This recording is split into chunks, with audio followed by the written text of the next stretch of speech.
What if I told you there was one thing you could say to a woman that bypasses her logic, catches her off guard, and makes her feel what no compliment could ever do? That's not flirting. That's not manipulation. That's clarity spoken with emotional stillness. Here's the Stoic truth. Women don't melt for men who flatter them. They melt for men who see them. And the moment you speak the truth, not the show, she doesn't just hear you, she feels you. Carl Jung taught that true connection begins where the ego ends. And when you say something that reflects her invisible self, you give her something she rarely receives, emotional validation without asking for it. Right now, you might be trying to impress her, but the most attractive man in the room is the one who says, just enough, and says it with presence. If you're ready to say something that goes deeper than seduction, like this video, subscribe, turn on notifications, and let's get started. Number 1, when words become fire, the hidden power of what you say. There's a moment when everything shifts, not because of what you wore, not because of what you had, but because of a single sentence, spoken at the right time, with the right energy, and suddenly her attention locks in. The air thickens, and something unspoken is felt between you. What if I told you that one phrase, said with calm presence and deep awareness, could spark a reaction stronger than chasing her for weeks? In a world full of noise, where every man tries to prove himself, those who speak few words but from the right place become unforgettable. They don't impress, they imprint. Like a spark in dry forest leaves, words can ignite the emotional world of a woman, not because they manipulate, but because they speak to something real and unseen. Attraction doesn't begin in the body, it begins in the psyche, in the way her subconscious registers subtle authority, clarity, and calm mystery. That's why this isn't about memorizing pickup lines, it's about mastering the energy behind your voice. As the Stoics knew, you control your mind, not the world. And Marcus Aurelius lived that truth. But what if you could go one step further? What if, through that control, you could speak words that awaken not just logic, but desire? Because real attraction is quiet. It's the moment she leans in slightly, her breath softens, and her thoughts linger on your last sentence. Not because you chased, but because you spoke from a grounded place she doesn't often encounter. In this piece, you'll learn how 5 specific phrases, each grounded in psychological insight and Stoic clarity, can shift how she sees you. These aren't tricks, they are truths, delivered with emotional control and presence. And when done right, they make her feel like she just met someone rare, someone who doesn't just talk but resonates. Number 2, the phrase that makes her pause. You have a unique way about you, I like that. There's a moment in every genuine interaction where time slows, when someone reveals something personal, something unscripted. Maybe it's the way she runs her fingers through her hair when she talks about her childhood. Maybe it's how her voice shifts when she speaks about something she loves. Most men would let that moment pass, or fill it with a generic compliment. You're beautiful, that's so cool, I like that, but you're not most men. Instead, you hold the silence just long enough for her to feel it, and then, with grounded stillness, you say, you have a unique way about you, I like that. This sentence doesn't flatter, it disarms. It doesn't chase, it anchors. It doesn't explain, invites. In that brief moment, you've pulled her into emotional reflection. She now has a question echoing in her mind. What exactly did he see? That curiosity becomes a subtle thread pulling her toward you, not because you asked her to come closer, but because you gave her something to feel. Unlike standard compliments that appeal to vanity, this phrase strikes the emotional core. It signals that you're not reacting to her appearance, you're responding to her essence. The tone matters. You don't say it with excitement or a smile that seeks validation. You say it slowly, from your chest, with just enough softness to make it personal, but enough calm to make it firm. This is presence in action. Why does this phrase work? From a psychological perspective, this phrase leverages the open-loop storytelling concept, where information is delivered without conclusion. Her mind, in seeking resolution, stays engaged with you. This is also known as emotional imprinting, when someone associates you with a moment where they felt deeply seen. That imprint lasts in the absence of certainty. The subconscious seeks meaning. You gave her a phrase that makes her search inward and link that emotional depth to you from a Stoic lens. This is the art of restraint. Seneca wrote, "Speech is only effective when it adds to silence, and what adds more value than a sentence that lingers in silence?" Making her reflect on who she is and why she affects you. Jungian theory also echoes this in the way we project and respond to archetypes. By calmly mirroring her anima emotional identity, you awaken a deeper resonance.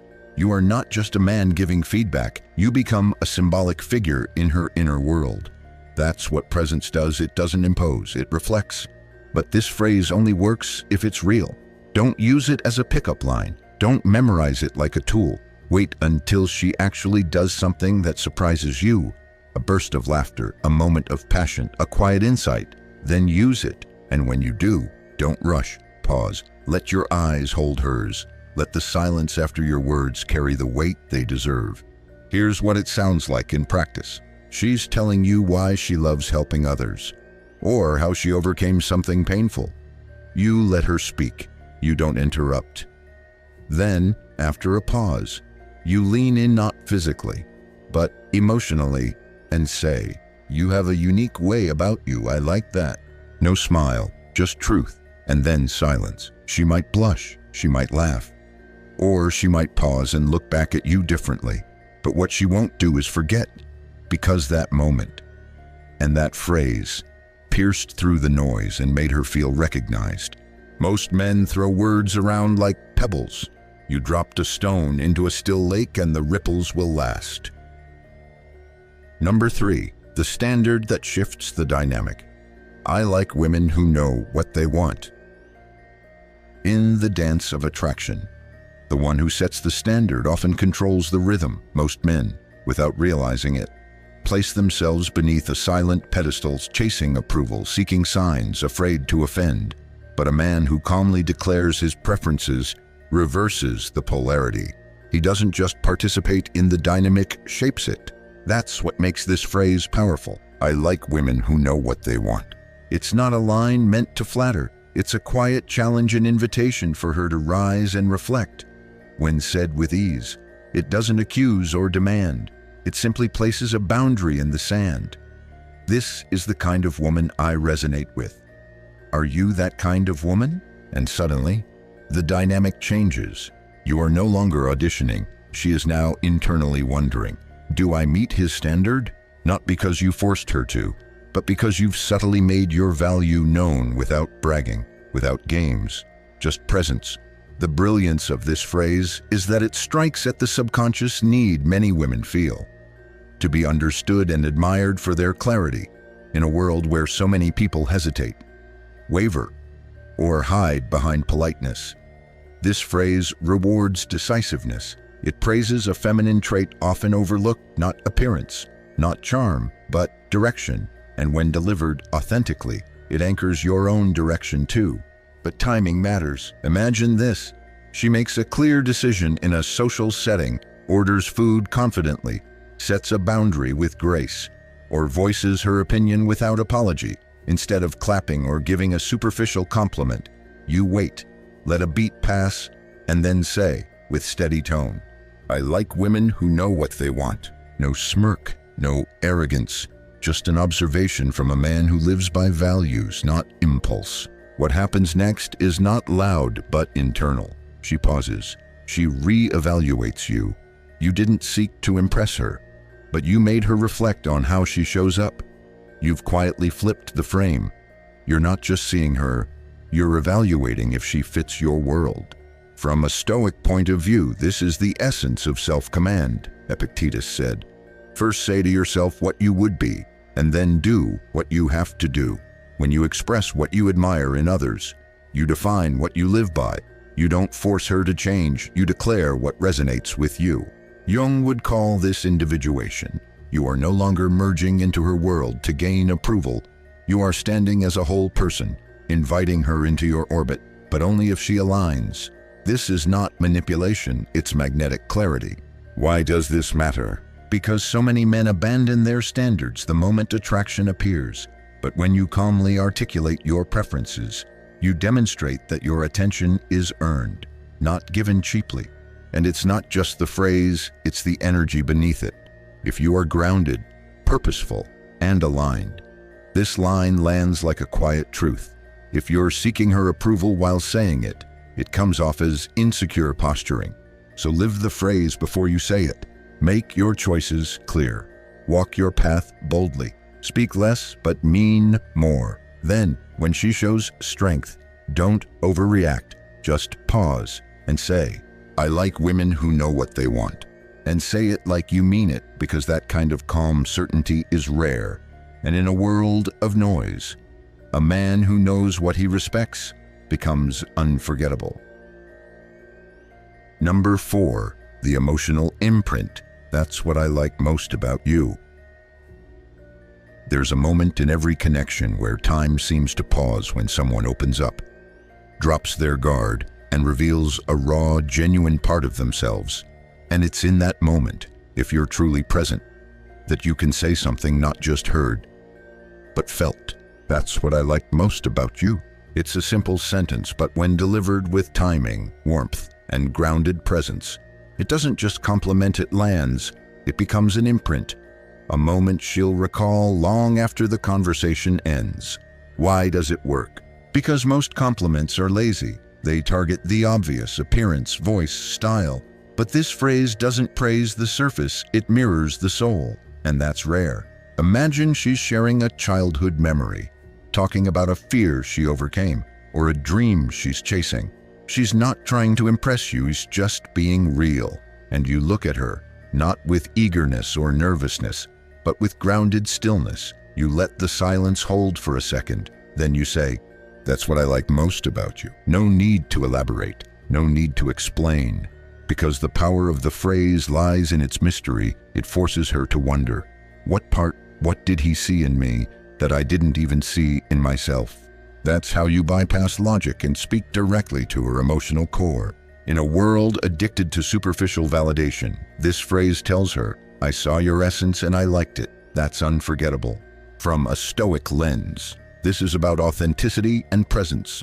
Marcus Aurelius reminds us to be tolerant with others and strict with yourself.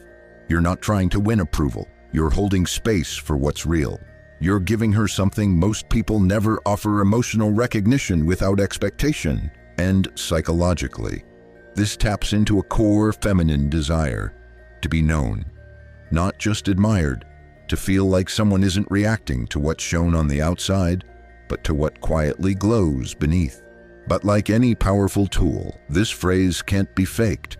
If you throw it out after she talks about her favorite ice cream, it's meaningless. But if you say it after she opens up about why she works so hard to support her family, or when she laughs at herself during a vulnerable confession, that's when it hits. That's when it anchors you in her memory. Jung would say this moment touches the anima, the inner feminine experience that longs to be seen and held in psychological depth. When you say this phrase at the right time, you don't just engage her mind, you stir her soul. Let's be clear, this is not manipulation, it's resonance. It's the difference between saying, you're hot, and saying, when you speak like that, I feel something shift.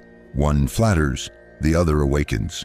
So when the right moment comes, don't rush it. Wait, breathe, hold the eye contact, let her feel you're not in a hurry. Then say, slowly and sincerely, that's what I like most about you. Then say nothing else. Let the silence do its job. Let her wonder, let her reflect. Because sometimes the most unforgettable connection comes not from what you say, but from what you leave unsaid. Number 5, selective vulnerability. I don't know if you can handle me. There's a subtle art to sparking attraction without ever appearing desperate, and sometimes the most magnetic phrase isn't about praise or attention. It's a playful challenge wrapped in mystery. Delivered right, these 8 words shift the entire energy of a conversation. I don't know if you can handle me. Why is this so powerful? Because it flips the dynamic. Instead of proving yourself to her like most men, do you make her prove herself to you?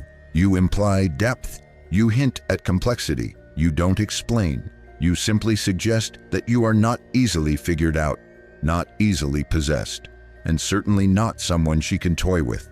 In that moment, you become the puzzle. The key lies in how you deliver it. If you say it with arrogance or ego, it backfires. But when said with a slow smirk, steady eye contact, and relaxed tone, it communicates two things: confidence and invitation. You're not saying she's unworthy. You're saying she hasn't earned access to the deeper layers of you yet. From a psychological standpoint, this activates curiosity and challenge. She begins to wonder, what does he mean? Is he emotionally intense, ambitious, hard to love? What is it about him that I don't yet understand? These questions don't just spark attraction, they pull her into an emotional investment loop. Because now she's trying to decode you. This phrase also plays into the principle of emotional scarcity, that people value what is rare and not easily accessible. In this moment, you become that rare energy. From a Stoic perspective, it's about self-possession. Epictetus teaches us to value internal strength over external validation. This phrase is not about theatrics, it's about boundary. You're subtly saying, I won't mold myself to please you. I have standards, intensity, and layers. It's not for everyone, and I'm okay with that. Jung would interpret this as a moment where your shadow, the raw, unapologetic parts of your personality, briefly emerges, not in chaos, but in confidence. You're not hiding who you are, you're teasing the truth that you're more than just what she sees. This isn't bravado, it's restraint. Here's a real-life moment. She jokes that you're hard to read. Instead of explaining yourself, you smile and say, I don't know if you can handle me. You hold the gaze. No laughter, just quiet confidence. That one line can create a ripple because it shifts the interaction from validation seeking to value declaring. What follows is important. You must live the energy you implied. Be grounded, be emotionally strong. Don't become reactive or chase. Let her chase understanding. Because the men who are too easy to understand get forgotten, but the man who leaves her wondering even slightly plants a seed of obsession. So next time the moment feels right, drop the line. But remember, it's not the words alone, it's the energy beneath them. I don't know if you can handle me. Say it like you mean it, then let her decide if she dares. Number 6, playful boundaries. I'm not that easy. At first glance, it sounds like a flirtatious joke, but beneath the smile of this phrase lies a powerful message of self-worth and emotional discipline. I'm not that easy. This line works not because it's witty, but because it flips the power dynamic. While most men crumble at the first sign of affection or attention, this phrase plants a firm flag. You are not an automatic yes. You're not here to be seduced into approval. You're here to be earned, experienced, and respected. It's a subtle psychological reversal. Instead of being the one who hopes to be chosen, you're the one who chooses, and you do it with charm, not arrogance. Picture the scene. She flirts, expecting the typical reaction, maybe a wide grin, a rushed compliment, or even a fumbling attempt to escalate. But instead, you smile calmly, lock eyes, and say, I'm not that easy. What follows is a moment of silence, but a powerful one. She laughs. She tilts her head. She might say, oh really? But underneath it all, her mind is engaged. Because you just triggered what psychologists call effort justification. The more effort someone invests in pursuing or understanding another, the more valuable that person becomes in their eyes. You just raised your perceived value without lifting a finger. From a Stoic angle, this is discipline in action. Marcus Aurelius reminds us, you don't have to turn this into something, it doesn't have to upset you. Most men react instantly to flirtation. They overpraise, they overgive. But the Stoic man remains still, centered. His attention is a reward, not a reaction. This phrase also sets a boundary. You're not here to be dazzled by beauty alone. You appreciate depth, mystery, emotional presence. It's not about withholding for the sake of ego, it's about selectivity born from self-awareness. Jung would frame this moment as individuation, the process of becoming wholly yourself, unshaken by collective expectations. While the world teaches men to impress and pursue, you stand still. While others seek acceptance, you declare, I am already whole. Do you meet me there? Here's the hidden gem. This line works even better when delivered in a moment of closeness. A slight lean in, a quiet tone, perhaps after a playful exchange or bold flirtation. Not to reject, but to intrigue, to say, there's more to me than meets the eye. Let's see how far you're willing to go. And she will wonder, what is it about him that's not easy? Is it his values, his strength, his restraint? That question alone pulls her closer. The truth is, women are not attracted to ease. They're attracted to presence with principles, to warmth mixed with self-control, to a man who offers affection without collapsing into neediness. So when the moment comes when her charm tempts you to fold smile, breathe, and say softly, I'm not that easy. Then let the silence do the rest. Number 7. Speak from grounded power. The art of magnetic conversation. The final and perhaps most important lesson isn't about the words you say, it's about how you say them. The phrases you've learned, you have a unique way about you. I like women who know what they want. I'm not that easy are not spells or tricks. They're reflections of a deeper state, grounded masculinity, emotional clarity, and unapologetic presence.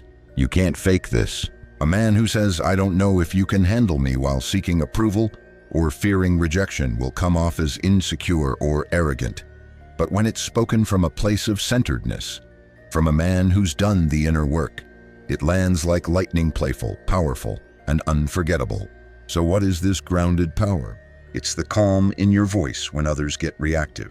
It's the way you hold eye contact not to dominate, but to see. It's the restraint in not oversharing, the silence between your words, the sense that you don't need to prove anything because your presence already says it all. Grounded power is what Stoicism calls apatheia, the unshakable clarity that comes from mastering yourself. Epictetus once wrote, if you want to improve, be content to be thought foolish and stupid with regard to external things. In other words, let others chase impressions. You build substance. It also echoes Jung's individuation, the psychological maturity of integrating your desires, shadows, and ideals into a self that no longer needs to perform. When you speak from this place, every phrase you use becomes magnetic not because of the words, but because of who you are behind them. Let's imagine a simple moment. She asks you what you're looking for. Most men scramble to say the right thing. You pause, smile, hold her gaze, and say, I look for someone who can hold silence with me and still feel connected. She blinks. There's a pause. She smiles slowly. She's not reacting to the sentence. She's reacting to your groundedness, the stillness beneath your words, the depth behind your eyes. This is where attraction becomes emotional resonance. It's no longer about game or lines, it's about truth meeting truth. So if you remember anything from this video, let it be this. It's not about chasing love, it's about becoming a man who makes others feel something real. When you speak, do it from the place inside you that is already whole, already worthy, already present. That's where power lives, not in volume, but in vibration. The man who masters his presence doesn't just attract, he leaves a mark. Now go out there, say less, but mean more.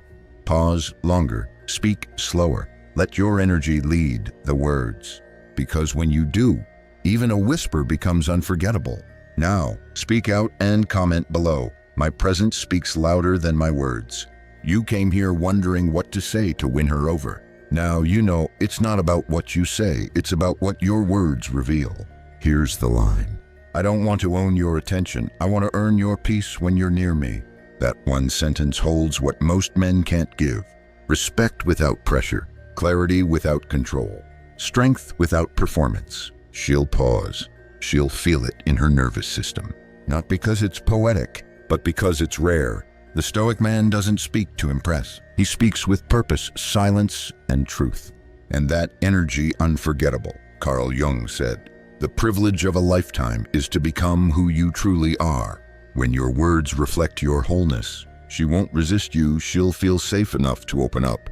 If you're ready to speak with clarity that commands quiet respect, like this video, subscribe, and comment. My presence speaks louder than charm. Stay still, stay intentional, because when you speak from center, she'll lean in not for your voice, but for your peace."